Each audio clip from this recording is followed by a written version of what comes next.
ခရစ်ယာန်ယုံကြည်သူဖြစ်ရင်ဆရာရှဲတွေထီတွေရောင်းလို့ရလားထိုးလို့ရလားတဲ့ ယုံကြည်သူတွေတီး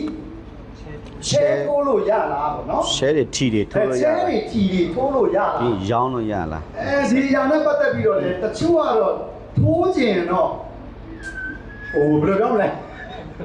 အကောင်းယူပြောတာလည်းရှိတယ်ထီနဲ့ပတ်သက်ပြီးတော့ရင်ပြောမယ်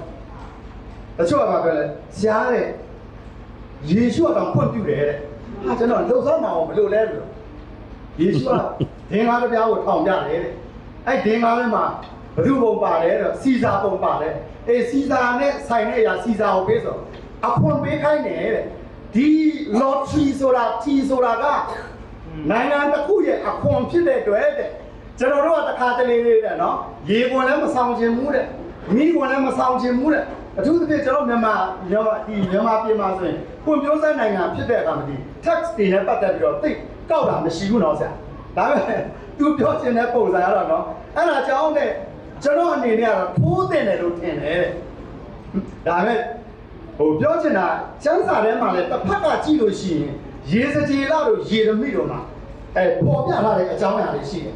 သူကအဲ့ဒီချဲထိုးတာတွေတစ်ဆက်တည်းမှာပြောသွားလိုက်မယ်ဗျာဒါကတော့လောဘစိတ်ရှိတာပဲလိုချင်တာပဲချဲပဲထိုးထီပဲထိုးဟုတ်တယ်မလားနည်းနည်းလေးရင်းရင်များများရတယ်ဆိုတော့လူတိုင်းလိုချင်တာဖြစ်တဲ့အတွက်စမ်းစာကဘယ်လိုတတ်မှလဲဆိုအဲ့ဒါကိုမစင်ကြဲသောစီးပွားလို့ပြောထားတယ်ဟုတ်တယ်နော်အဲ့တော့မစင်ကြဲသောစီးပွားချဲထိုးခြင်းတဲ့ဖြစ်ဖြစ်နော်ဒီဒါကနိုင်ငံတော်ကသတ်မှတ်ထားတဲ့ပြည်တော်အခွန်ဦးစီးဌာနဖြစ်လို့တရားဝင်ဖြစ်ပါတယ်ဆိုပြီးမှကျွန်တော်တို့ကထိုးခြင်းလည်းနည်းနည်းလေးရင်းပြီးများများရကျင်တာဖြစ်တဲ့အတွက်ကျွန်တော်တို့ရဲ့ဝိသမารဆိုတဲ့လောဘစိတ်ရှိသောကြောင့်ကျမ်းစာကပြောတဲ့အရာကရောင်ရဲသောစိတ်ပါလျင်တဲ့ဖျားဝတ်၌မွေးလျော်ခြင်းကသင်တို့အတွက်ကြီးစွာသောအကျိုးစီးပွားဖြစ်တယ်လို့တိမောသေ6:6ကပြောတဲ့အတွက်